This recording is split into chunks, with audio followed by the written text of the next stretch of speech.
Mani xos qilish kerak, xos. Men xosim kelardi. Instagramlarda ko'rganda Amerika yoki Germaniyadan odamlar Cadillac'mi, BMW zakaz qilishgan payt chetlar upakovkali kelardi. Qachon mana shunaqa mashina olib kelar ekanman deb. Xudo xolasa o'shaqa mashinalardan bittasini olib keldim. Logistika kompaniyada ishlaydigan Ulug'bek akamiz yaxshi niyatda to'lov qildi. O'zi ham 5 minutda qaror qabul qilgandilar, olaymi, olmaymi deb.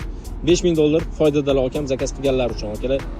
Bu mashina Li7 Ultra qora kafenli 26 restyling. Buning uchun alohida mashina upakovka qilib kelingan, sababi o'zlari so'raganlari uchun.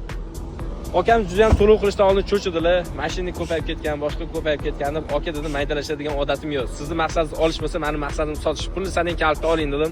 Akam ham hayron qoldi. Ertasi kuni borib bankka to'lab yubordilar. Mashinamiz ozgincha zadержкасidan keldi, glamis pullariga uxlamadilar. Glamis shu, to'g'rimi akalar? Yetkazib berish muddatida 5 kun 10 kun plus minus bo'ladi. Zavoddan zakaz qilyapti, tem bo'li yoki bo'lmasa yo'llarda probka o'zingizlar tushunasizlar. Lekin akamiz shu kechikkan kuniga bir og'iz ishni gapirmadilar-da.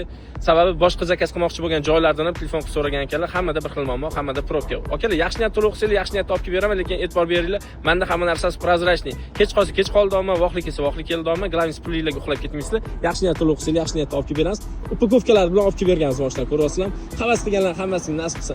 Kim bo'ladi? Xudo xolis keyingi yillarga kelib xuddi shunaqa upakovkani mashinalar gelik olib kelarmiz yoki biz Cadillac mashinalarini olib kelamiz, to'g'rimi? Ular ham havas qilganlar hammasiga shunaqa mashinalar nasib qilsa, klientimiz juda ham samimiy insonlar. Inshaalloh bu mashina tamojidan chiqqandan keyin bunga дополнительный наворотlar kelgan.